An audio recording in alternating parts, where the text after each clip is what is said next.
Olá, pessoal, bem-vindos ao meu canal. Meu nome é Renata e hoje eu vou trazer um assunto super interessante. Vou dar uma introdução para vocês aqui. Este é o Weber, meu marido, e ele recentemente, dá um resenha, ele é muito tímido. Ele lançou pela revista do Dr. Michael Jones, a Culture Wars, um artigo que é sobre um tema assim que eu acho que vocês vão adorar. É o creme de la creme, assim. Que eu tô um pouco nervosa porque eu tô com ele aqui, mas vamos lá.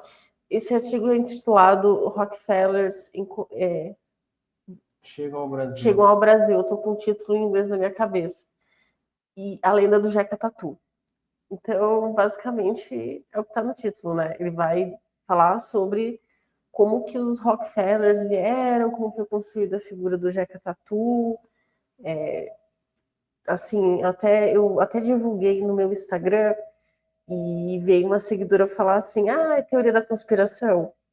Não é assim, teoria da conspiração. É o que é concreto, é fruto de pesquisa, de estudo, tem toda uma análise ali em cima com o que aconteceu. É análise historiográfica séria, né? É a É, análise que você vai direto nas fontes e, e simplesmente interpreta à luz dos fatos históricos. e você vai montando, né? Assim, descobrindo os personagens que estão ali e quais foram os meios de ação deles, né? Para chegar em certos objetivos. Então, assim, eu vou ficar quieta agora, porque eu vou trazer um todo-poderoso que escreveu o artigo.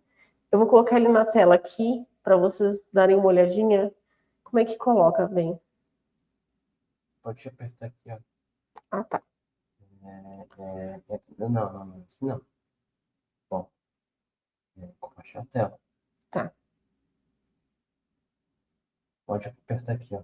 Segundo isso. Pronto. Pode apertar Maximilar. Aí, exatamente. Mas e a gente? Como é que a gente se vê? Tá lá vendo, gente. Mas deixa eu ver aqui. Eu não sei se tem a opção de colocar Tá aqui, ó. várias pessoas. Ah, é Não, verdade. já estamos aqui e vocês podem ver. Exatamente. Não, deixa do jeito que tava. Tá, aqui, ó. Pronto. Só queria Não, dar a visão. tá. É o que eles estão vendo, né? É o que eles estão Entendi. vendo. É.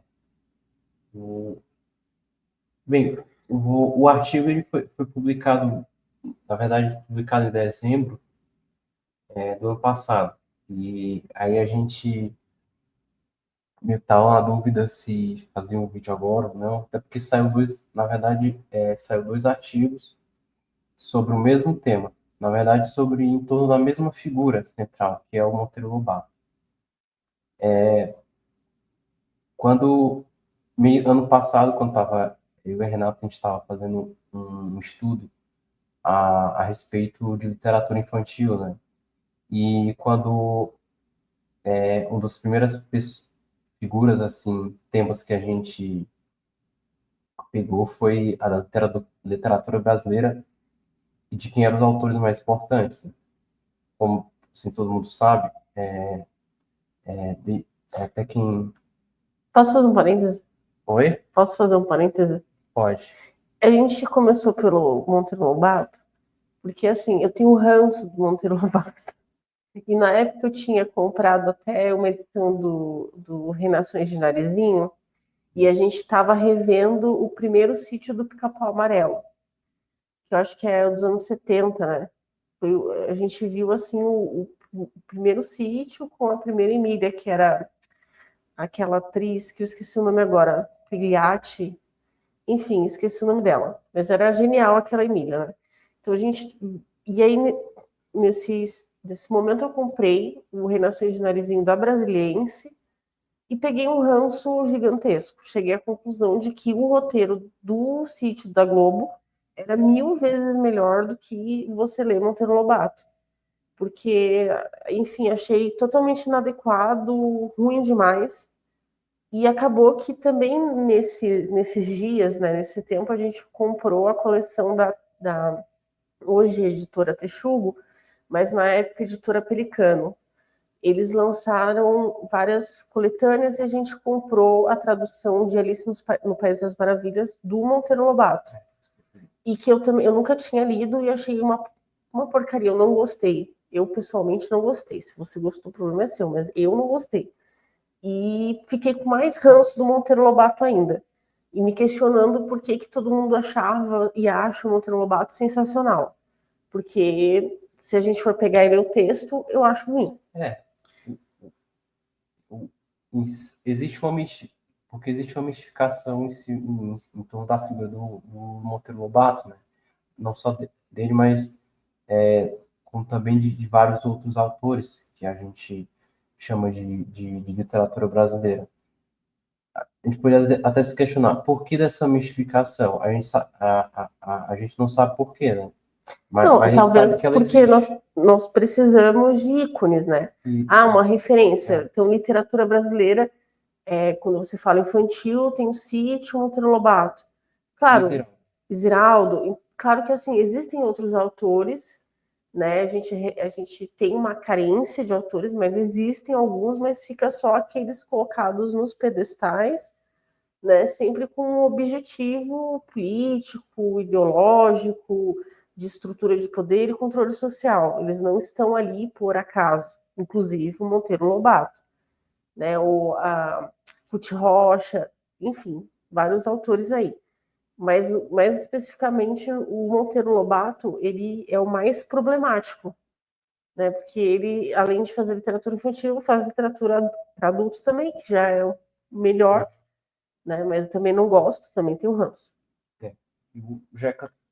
O Monteiro Lobato ele é mais problemático porque em torno da figura dele existe essa, como eu falei, essa mistificação. E existe um conteúdo ideológico que é veiculado que, na verdade, não se sabe ao certo o que é. Então, daí que muita gente ainda discute o Monteiro Lobato. Na verdade, o Monteiro Lobato é como se fosse uma charada, né? Quem é? Se ele é comunista, se ele é nazista, se ele é liberal, se ele é racista, se ele não é racista. Não, porque ele é racista, entende? Mas aí que tá. Você falou da mistificação, né? A gente precisa de mitos, né? Mas à medida que você se atém, você tem, você cria essa necessidade de mito, você se torna dependente, e aí você deixa de ser intelectualmente independente. E aí que tá o problema. O intelectual, ou ao menos os intelectuais, a obrigação deles é questionar e levantar a discussão, não criar um véu de ilusões em cima de determinados temas. A função do intelectual não é criar um tabu, ou dizer sobre isso não se discute, mas pelo contrário, fazer o que a gente pretende fazer.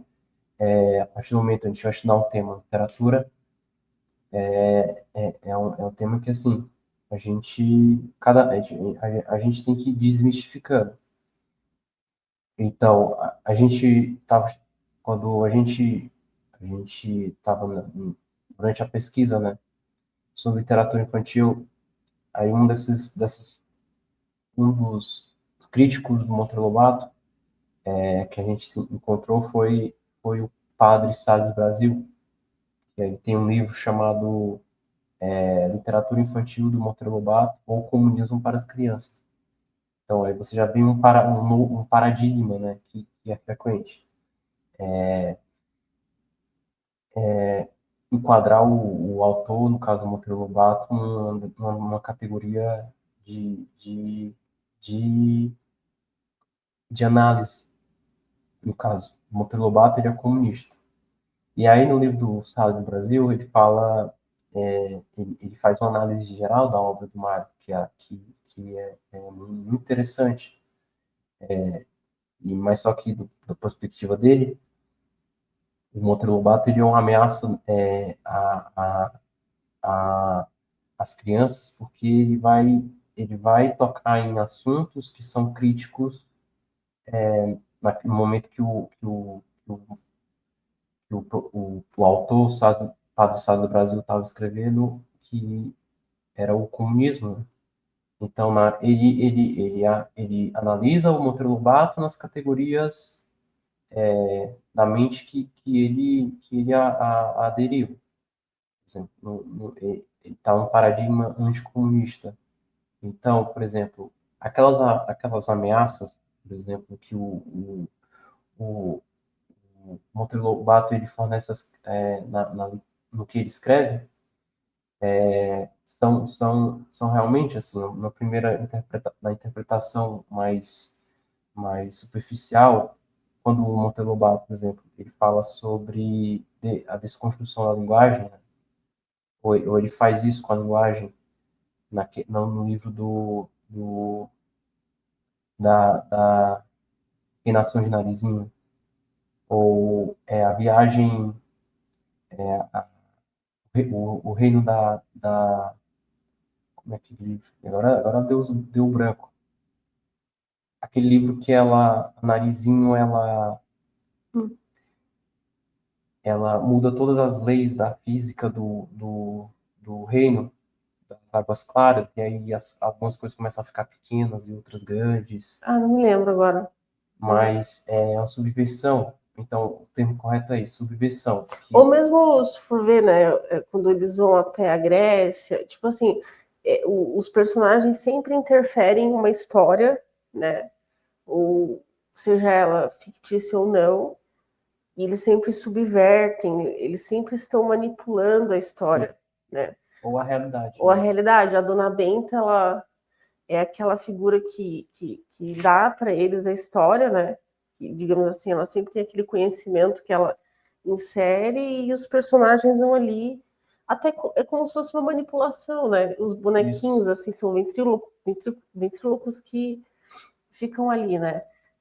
Mas, assim, eu acho que esse vídeo a gente vai ter que fazer vários, para falar sobre vários aspectos. Então, vamos para a parte dos Rockefellers. Aí depois, no próximo, a gente fala sobre sítio, entre outros detalhes, pode ser? Pode. Para a gente poder chegar na figura do Jeca Tatu. Isso, tá bom. Quando o Monteiro Lobato, ele era em 1914, né? O Monteiro Lobato, ele já era escritor, editor do jornal, e ele lança o Urupês, né, em 1914. O Urupês é um livro bem famoso, porque nesse livro o Monteiro Lobato ele apresenta a figura do Jeca Tatu. E em que contexto a gente estava inserido o Brasil, né, na época? 1914 o Brasil já tinha uma nova Constituição, a gente já estava em pleno final de República Velha. E o que é que estava acontecendo no Brasil naquele momento? Uma enorme instabilidade política por causa da queda, da destruição da República, Deixa eu ajeitar aqui.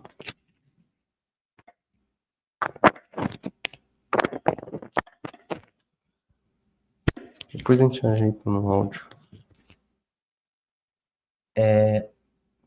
O que estava havendo era uma estabilidade política, social, justamente por causa da queda do Império Brasileiro, ou seja, da destruição dos monarcas brasileiros.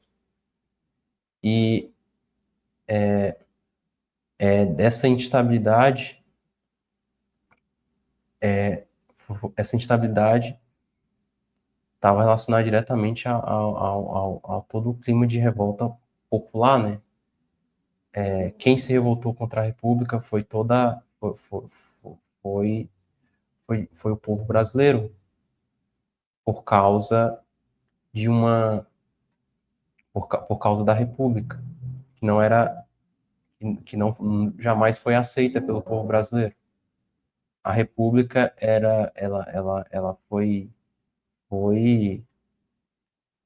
instaurada à força contra a vontade de toda a maioria e essa mesma república ela instituiu como inimigo número um o próprio povo, como o Dr. Michael Jones ele fala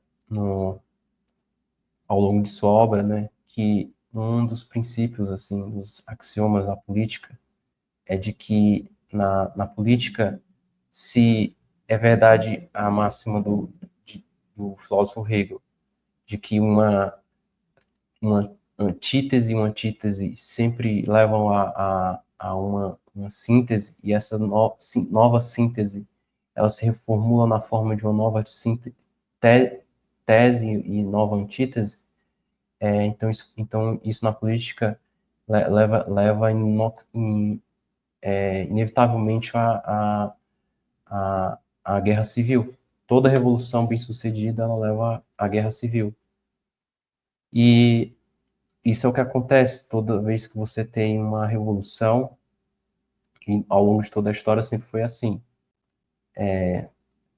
Toda revolução, em questão de décadas, ela leva a conflito.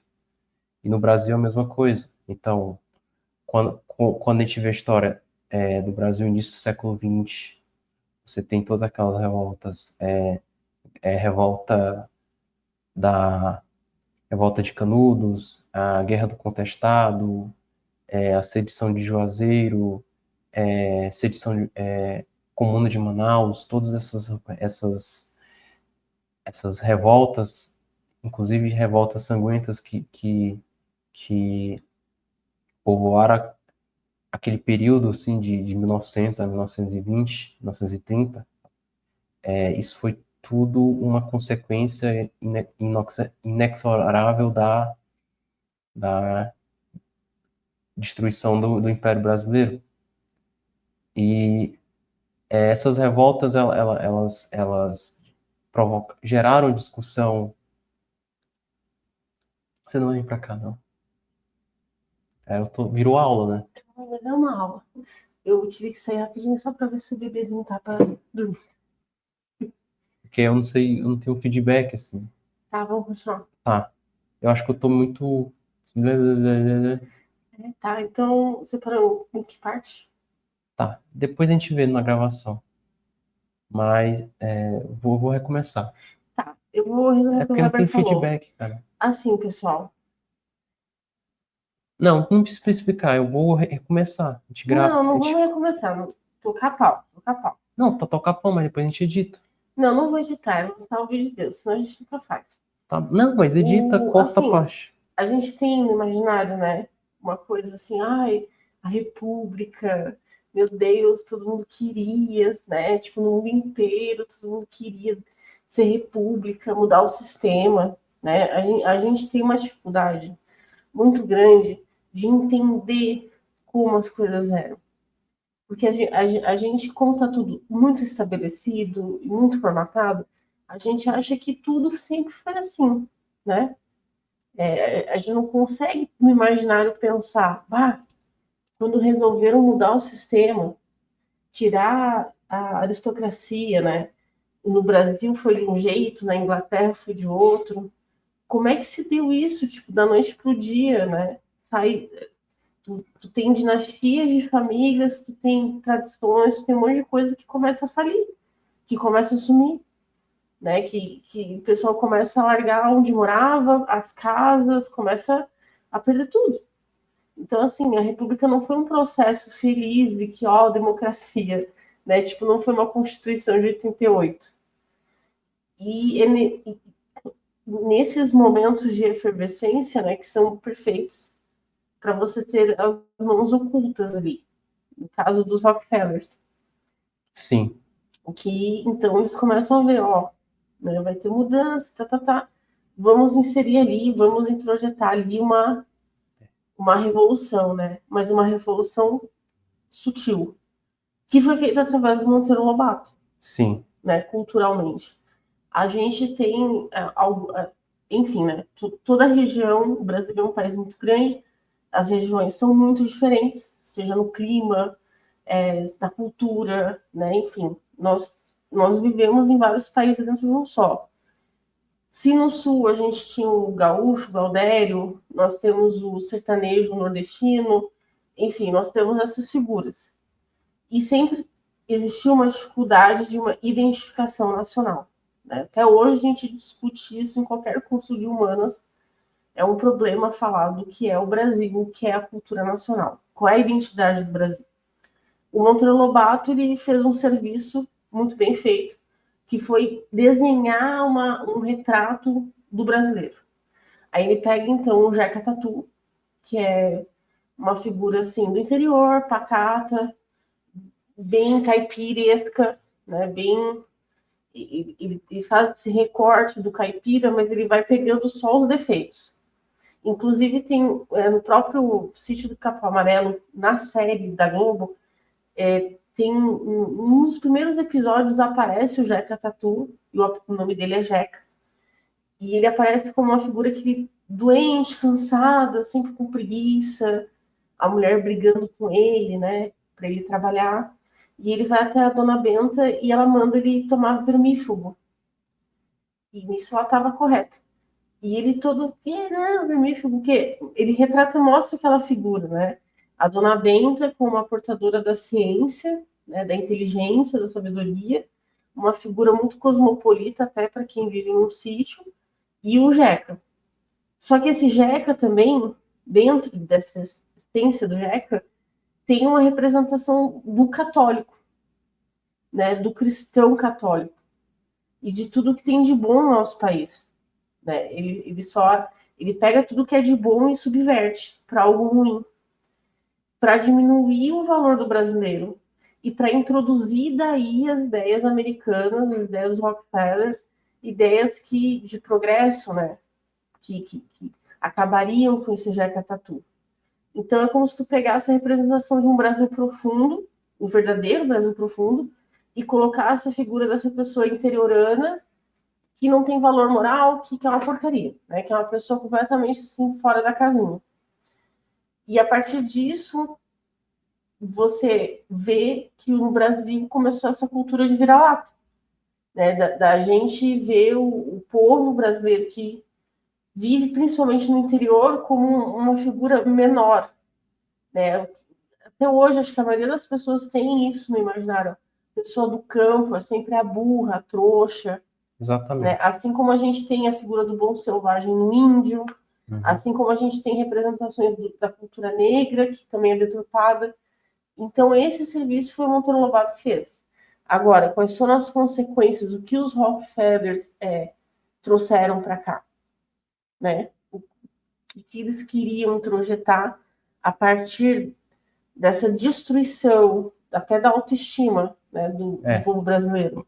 Mas, assim, a gente precisa explicar por que tem que destruir a figura do sertanejo.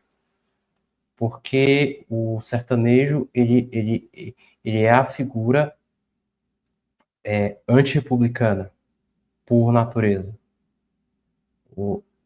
E até 1914 era impossível tu falar, não se tinha chegado à República Brasileira, os líderes da República, eles não tinham chegado ao consenso do que era a figura, a identidade nacional. Não se tinha um projeto de nacionalidade, ainda estava se discutindo. Ou seja, os caras ainda estavam há 30 anos, quase 20 anos ainda tentando formular uma ideia do que era a identidade nacional. Vou fazer um parênteses, tanto que assim, no Brasil sempre houve uma discussão que é tipo assim, o que é literatura brasileira? Uhum. Porque o imigrante veio para cá e fez literatura. Sim, ainda estavam discutindo. Então, assim, tipo assim, o cara que nasceu na Itália, Portugal ou em qualquer outro país, escreveu e publicou aqui, ou de repente o cara que saiu daqui e foi para lá, ou tem que ser o cara que nasceu aqui e morreu aqui para ser literatura brasileira. Então, nós tínhamos esse conflito. Tanto que o pessoal do canal vai saber, semana de 22, se tentou construir de forma inorgânica uma cultura brasileira, ou uma ideia de cultura brasileira para ser exportada, né? Não importada. E isso depois a gente vai ver nos anos 60, 40 anos depois, com o movimento tropicalista que vai resgatar, digamos, de novo essa ideia. Qual é a nossa cultura de música brasileira, né? Sim. E aí, de novo, uma música que vai ser exportada para a Europa, para, digamos assim, o mundo ver quem nós somos, né? E não nós nos vermos, né, enquanto povo. Uhum. Como é que a gente pode resumir essa questão? Basicamente, a República ela sofreu amargosamente durante toda a sua existência para tentar reformular uma nova identidade nacional, porque basicamente é aquilo que o Nietzsche fala, né? Você só pode destruir aquilo que você substitui. Ou seja, o Brasil, o Brasil no momento que o Império Brasileiro foi destruído, não se tinha mais uma imagem, uma identidade nacional. A identidade nacional estava na figura de Dom Pedro II e da família real. Quando você mata, destrói, manda por exílio a família real, você está abrindo mão da sua identidade. É como você abrir mão do seu sobrenome ou abrir mão da sua família. Você vira um Zé Ninguém. Por quê? Porque a primeira coisa que define quem é você é da onde você veio. Então a República ela sofreu amargosamente principalmente durante os seus 30 anos, primeiros anos. Quando o Monteiro Lobato ele aparece como um intelectual ativista. E qual é a função do intelectual ativista? É ele fornecer os insights para as lideranças, para as elites. O Monteiro Lobato é esse cara que escrevia no jornal todo dia e ele escreveu Urupês. E o que é que ele propõe no Urupês? Basicamente que a figura do brasileiro arredio é essa daqui, do brasileiro comum é essa, o Jeca Tatu. E o Jeca Tatu é o quê? Ele é esse cara insolente, burro, Preguiçoso, não gosta preguiçoso, de trabalhar, nojento, muito ultrapassado, né? supersticioso, Ultrapassado, porque ele não tá a par da ciência, do faz progresso. mandiga e, principalmente, ele é ignorante a toda a causa republicana. E, por ele ser assim, arredio, totalmente apático à República, é porque o Brasil está assim, do jeito que está hoje. Como. Ou seja, essa é a causa. O Jeca Tatu, que está doente, que está com um monte de verme na barriga e com ferida no pé, isso é o motivo de todos esses conflitos, dessa revolta contra a República. Então, o Jeca Tatu é o cara que está lutando contra a República lá na Bahia, na Guerra do Contestado. Ele é o seguidor do Antônio Conselheiro. Ele é o sertanejo que está lá em Santa Catarina dando tiro no exército. Ele é o cara que está lá no Ceará tentando invadir a capital para derrubar o poder. Então, a gente está falando de uma guerra cultural, uma guerra cultural que ela tem ressonâncias na política. E isso é guerra étnica. Ou seja, para o Monteiro Lobato, o inimigo número um da República e dele mesmo é o Jeca Tatu. E o que é que define o Jeca Tatu?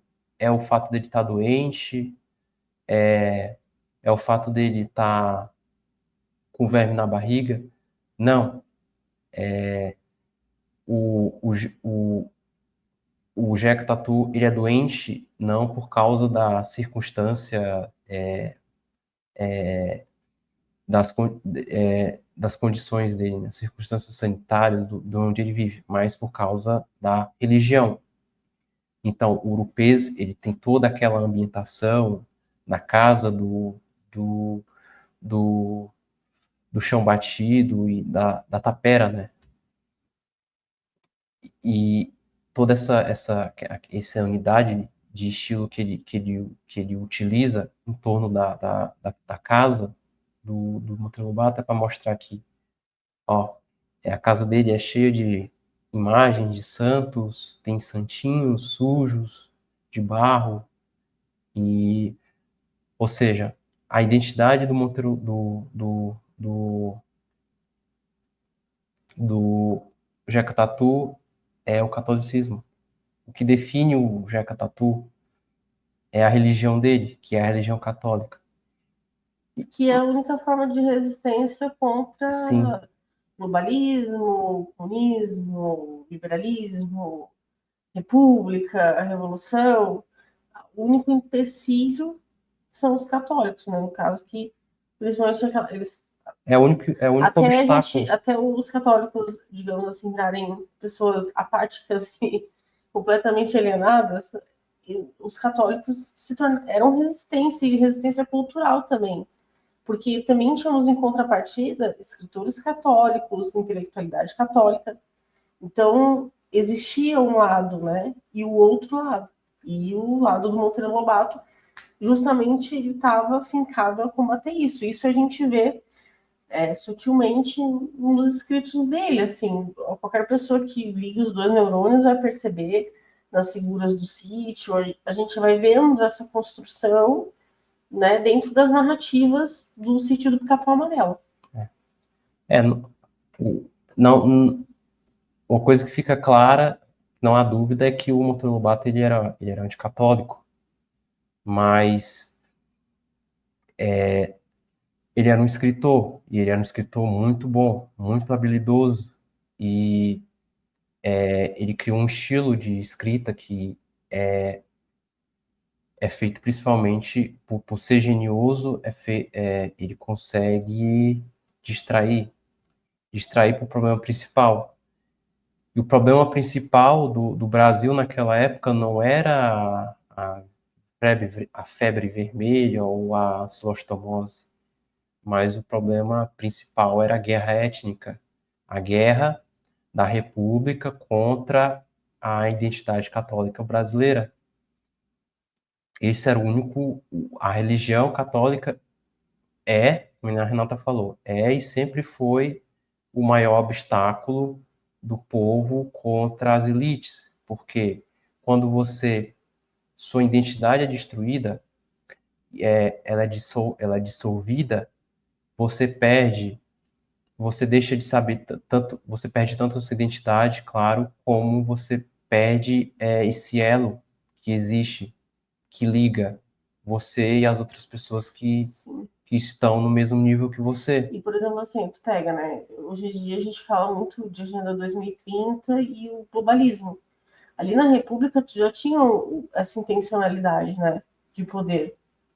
E a igreja é sempre o que vai empecilhar o inimigo e vai aglomerar o povo contra. Então, por exemplo, você pega pautas do aborto. Tudo que o Estado, ou enfim, tudo, independente do nome, mas o que tiver ditando a regra, né, o que tiver ditando como você vai viver, vai total contra a sua religião. E o catolicismo, ele é esse escudo contra a opressão de quem governa, independente de qual regime de governo que é. Porque se o governo hoje disser, olha, vocês têm que abortar, não, o catolicismo vai dizer não, e a gente vai reagir contra. Sim.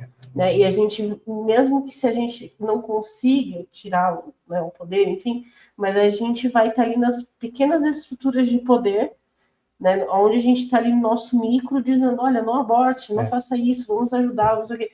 Então, assim, é uma guerra que nunca vai acabar e que sempre vai ter o inimigo ali colocando, enfim, no caso do Brasil, né? O Monteiro Lobato começou essa destruição da cultura até o ponto que hoje a gente não tem mais cultura no Brasil.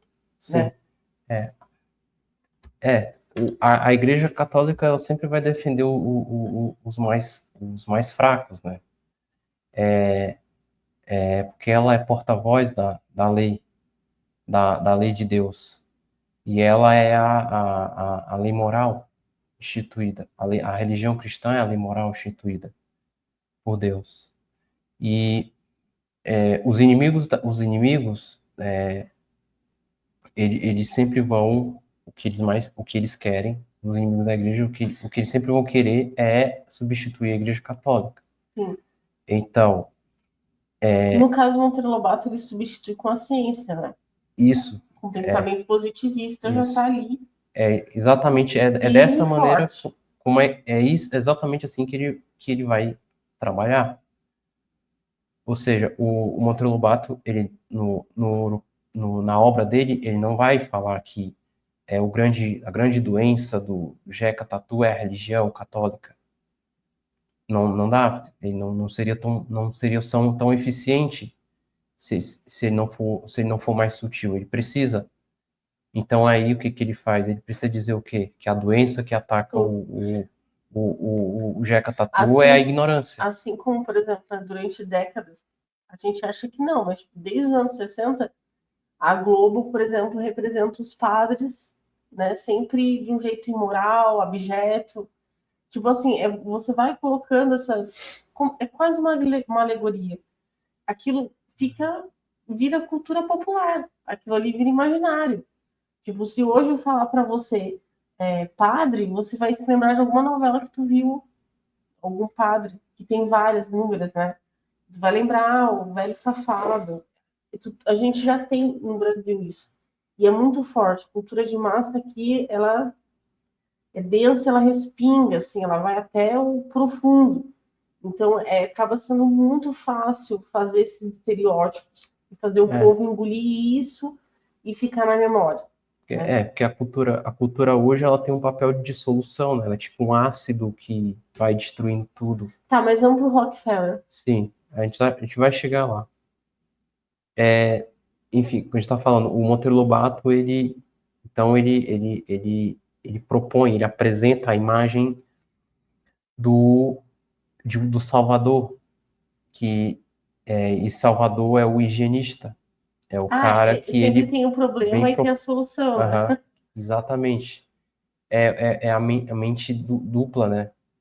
É o raciocínio duplo, sempre tem ele vai vir com essa solução, que é o saneamento básico, a profilaxia e as campanhas de erradicação da febre amarela.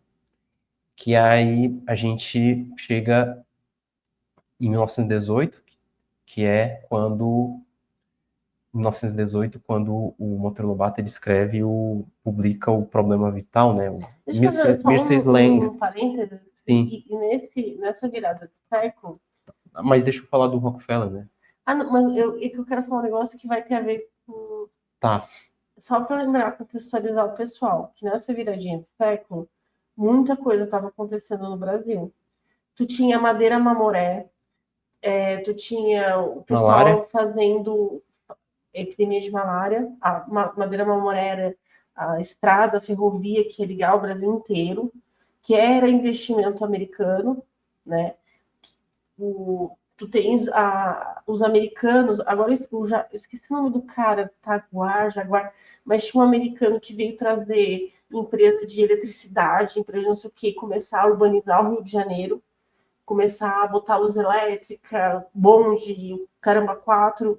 Em São Paulo, tu já tinha o início da industrialização com as fábricas, né, com fábrica de farinha, que então até então não se tinha no Brasil, a gente tinha que importar a farinha.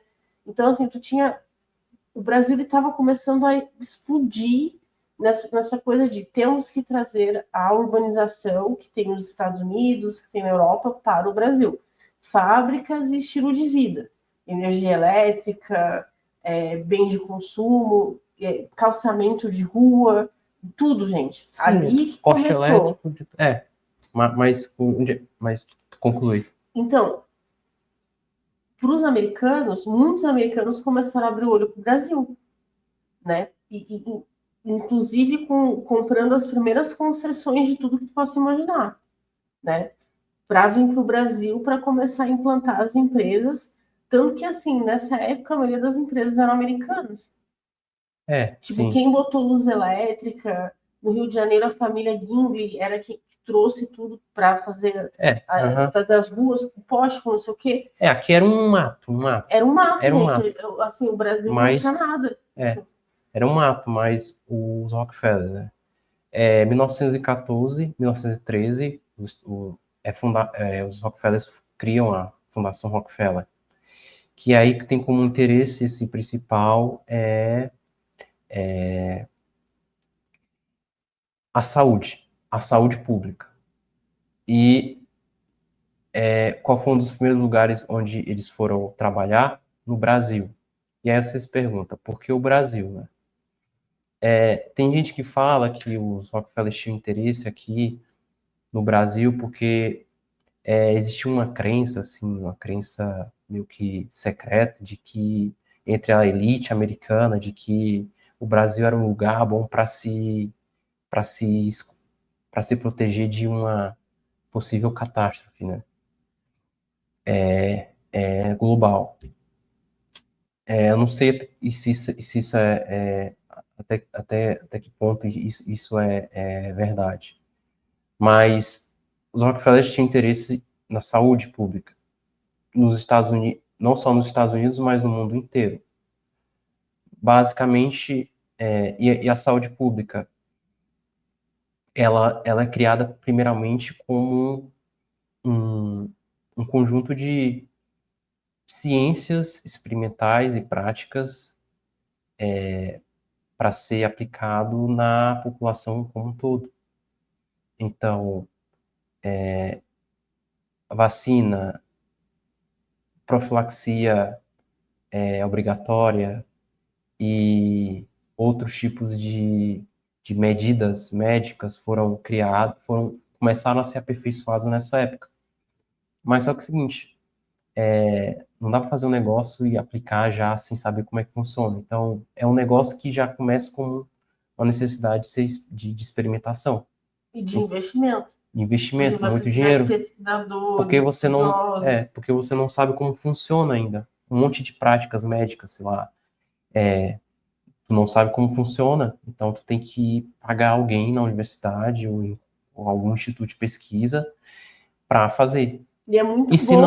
E se não tem instituto de pesquisa, tem que criar um. É, Então, a Fundação Rockefeller foi criada com esse intuito de financiar, criar, apoiar e institucionalizar essas coisas que, por exemplo, financiamento de pesquisa na universidade nem existia nessa época. Então, os Rockefeller foram os pioneiros nisso. E aí precisa mas de um peraí, mas deixa eu lugar. falar uma coisa. E muito bom quando isso tudo acontece num lugar que tem um monte de jacatatu morrendo Sim, por causa de uma doença que ninguém sabe o que é. então é bom, né? É ótimo. Ou seja, unir a fome com a vontade de comer. Então, se o higienista é a nossa salvação, ou seja, o higienista ele pode fazer o que ele bem entender, né? O que é bom, porque de qualquer maneira, tudo que ele fizer é bom, né? Quem é a gente para questionar? Então, essa é a gramática, é a semântica secreta de toda essa conversa de venham de boas-vindas ao higienista. Então é isso que eu falo no artigo, por isso que o nome do artigo se chama Rockefeller chegam ao Brasil. E assim, aí tu pensa assim, tirando a parte sanitária, digamos, de saúde, tu tem todo um país para construir, né? Tipo assim, tu tem esgoto para fazer saneamento, né? Sim, Pavimentação, enfim, empresas que tu tem que colocar de logística e distribuição de coisas. Então, tu pensa assim, imagina um país, né, assim, que é todo mundo ali, jecão ali e tal, no meio da lama, sei lá, assim, bem no simplão. E aí tu pensa assim, tem todo um país cheio de gente que tu precisa botar as coisas. Além de tu ter o poder, porque o primeiro que chegar vai ser o que vai mandar, você ainda tem a parte lucrativa, porque você vai montar empresas, você vai vender, você vai ter parceria com o governo. Então daí já começa a surgir o que depois na era Vargas vai virar assim a festa, né? Das concessões, né? Sim. Das permissões do governo, das coisas, né? Que são pagas.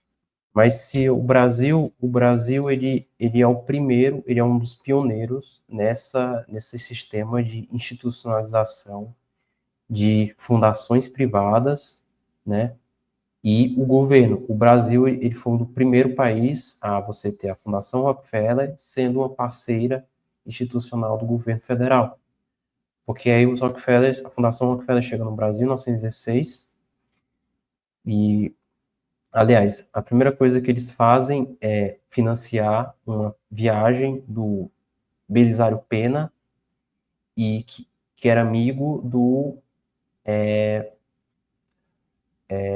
Oswaldo Cruz no interior do Brasil para estudar a febre amarela. Então, a primeira campanha global, assim, global de erradicação da doença foi criada pelos Rockefellers e o primeiro parceiro dela foi o governo federal. Então, no Brasil foi que começou o 1916, você tem a primeira expedição sanitária realizada aqui no Brasil por esses dois cientistas da Fundação Oswaldo Cruz. Oswaldo Cruz foi criada e financiada com dinheiro dos Rockefellers. E nessa pesquisa que eles fizeram, aí foi amplamente divulgada na jornal. E uma das revistas que divulgou isso foi a Revista do Brasil, que era a revista do Monteiro Lobato. Então, Monteiro Lobato ele esteve a par de tudo isso e ele foi um dos maiores incentivadores e proponentes assim da necessidade dessa campanha. Então, não é à toa que o Monteiro Lobato ele vai elogiar fortemente o Rockefeller, né? Ele disse que a febre amarela é uma doença tão terrível que moveu até a piedade, a pena do senhor Rockefeller. Assim, e também vou lembrar que o Monteiro Lobato, ele gostava de uma propaganda no folhetim, né? Teve o Petróleo é Nosso. Ele não era um fanista, né? Assim, ele era um militante. Sim. Declaradamente, né? E ele usava o seu cabedal intelectual para militar também, para ficar fazendo maracutaia aí, Sim. gerar um dinheirinho e tal, fazer essas coisas aí. O Monteiro Lobato ele é um dos intelectuais mais proeminentes porque ele era ativista, né? Ele vivia o que ele fazia. Então, se ele falava que precisava explorar o petróleo, é porque ele tinha interesse em explorar o petróleo. Se ele tinha interesse em fazer campanha Aliás, do eu quero falar Fontoura, uma coisa aqui. Brasileiro, intelectualidade brasileira, aliás, como o Olavo falava, brasileiro é dinheirista. Nenhum intelectual, ninguém faz nada de graça ou sem interesse. Vamos desmistificar aqui, né? sim, Que a gente infelizmente, a gente tem umas coisas no imaginário brasileiro, né? Ah, o professor é o santo, pintor de toda a sabedoria, que também é reforçada na literatura do Monteiro Lobato. E o médico, meu Deus, médico é outra figura, o assim, que é médico, inquestionável. sim, Tu não pode nem perguntar, porque se tu perguntar, tu tá ofendendo toda a sabedoria, essa entidade do médico. O padre é aquele cara hipócrita, que é um safado, mas que fica ali rezando a missa. Isso também tu vai encontrar no Monteiro Lobato e em muitos outros revolucionários que eram artistas e que faziam sua arte justamente como meio de propagação dessas ideias. Então, gente, a intelectualidade brasileira ela não é santa. Ela não é santa. Nenhum autor vai escrever um livro assim de graça, entendeu? Ou vai fazer as coisas de graça, ou o pesquisador vai fazer as coisas de graça. Sempre tem um interesse envolvido. Por isso que é sempre interessante a gente pesquisar as pessoas. Vou citar o Machado de Assis, né? Machado de Assis, vai lá, procura um pouco da história dele, que eram os amigos dele, que ele fazia além de escrever. Né? Procura os artistas da semana de 22. Se a gente for ver, a gente se indigna, né? É um bando de vagabundo. Então, assim, nunca acreditem muito nas coisas assim dadas à primeira mão, porque sempre tem o lado que, né, não é tão bonito da história, não é tão artístico da história, né? Sim. Se algumas figuras, alguns tipos de pessoas, elas são mitificadas, assim, adquire até uma aura sacral, sacra, isso não é ao acaso, não acontece assim à toa. Existe o papel do intelectual que ele faz isso. É que nem, por exemplo, Você falou, o Paulo Freire. não, Meu Deus. tá, o professor no geral, né? O Mas tipo assim, professor, tá, mas quem que era, tipo, o, viajei no Paulo Freire, mas eu queria é, falar uma coisa. Tá, beleza, ele foi lá e alfabetizou os adultos, e legal, legal. Mas, tipo assim, tá, mas o que tem além disso, entendeu? é, O brasileiro, a gente pega uma coisa, tipo, por exemplo, o Sítio do Capão Amarelo. Pronto, aquele é o cânone da literatura brasileira, porque tem um tá, sítio, e, mas né? vamos devagar, vamos devagar. Tá querendo dizer, o que eu estou querendo dizer é o seguinte: se o intelectual, a função do intelectual é criar essas categorias e institucionalizar elas. O papel do intelectual, tanto o oficial, aquele que ele se propõe como porta-voz do governo, ou de alguma instituição, tornar isso uma linguagem, tornar isso uma linguagem oficial. Então, se, por exemplo, professor, um médico ou qualquer outro tipo social, ele é mistificado, e isso foi um intelectual que fez. No caso do médico, em grande parte foi o Monteiro Lobato o responsável por isso. Por quê? Porque se o Monteiro Lobato, ele, com a literatura, ele quer criar uma identidade nacional, ou seja, ele quer destruir a Igreja Católica, ele precisa criar um substituto para isso. Em certo sentido, no Brasil, o padre e o professor, eles foram os dois grandes substitutos do padre. O O médico do padre. médico e o professor. Mas vamos falar primeiro, vamos por partes primeiro. O médico, na figura do higienista, que é como se fosse um médico público, ele, ele é um porta-voz da ciência, né? E por ele e pelo fato de ser o porta-voz da ciência, só por causa disso ele não pode ser o poder dele não é legitimado, né? Então quem é que legitima? É o Estado. O Estado precisava legitimar o médico. Então a Fundação Rockefeller, aquele pessoal do Instituto Oswaldo Cruz, quando eles iam lá para o sertão fazer as campanhas de erradicação, eles não podiam só simplesmente chegar lá e dizer assim, nós vimos aqui erradicar. Ou seja, eles precisavam de algo mais. Eles precisavam da autoridade do Estado, e era isso que aconteceu.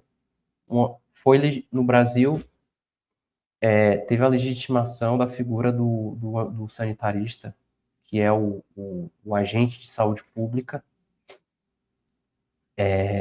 com prerrogativas totais sobre a população. Então, ele pode fazer o que ele quiser. Ele pode entrar na casa, tacar arsênico ou pó de cobre na cantiga, no pote de barro onde colocar água. Ele pode mandar todo mundo sair da casa e tacar fumacê. E, basicamente, e muito mais, né? Vacinação obrigatória foi o que aconteceu na revolta da vacina, né? O Oswaldo Cruz, ele era o secretário de saúde do Distrito Federal, na época, do Rio de Janeiro, e ele foi o principal responsável pela revolta da vacina. O pessoal inteiro, a população inteira se revoltou, porque aí você vem a primeira vez, um dos primeiros casos na história do mundo de do Estado usando da coerção a força policial para aplicar medidas sanitárias. E isso foi o primeiro passo. O segundo passo foi a institucionalização da saúde pública como política do Estado. Então, a República, ela aí começa começa a avançar no campo de batalha cultural, usando o que se tinha de mais avançado em técnicas de controle humano via medicina. A medicina, a saúde pública é uma arma de controle social que foi usada pela primeira vez na história em solo brasileiro. Você tem o episódio da vacina, da revolta à vacina, e de todas as campanhas de febre amarela e da malária no Nordeste brasileiro. E isso foi usado como campanha assim, de promoção do Estado brasileiro durante até hoje. Vamos resumir o vídeo. Resumir, né? Então, quando chega a criação do SUS, né? Logo em seguida, após a criação dessas campanhas de erradicação, foi a criação do Sistema Único de Saúde. O Sistema Único de Saúde... Tá, vamos deixar isso pro próximo vídeo. Próximo vídeo? Tá, tudo bem. Então você vai ter que ver o próximo vídeo para saber o que a gente vai falar. Então, é golpe de marketing. Então é isso, pessoal. Espero que vocês tenham gostado. Já deu bastante tempo aqui. Espero que você veja até o final. Por favor, compartilhe esse vídeo. Divulga, ajuda aí, é nóis. Por favor. E até o próximo vídeo, gente. Deixa o like também, deixa o comentário aí para nos ajudar. Valeu. Até mais, pessoal.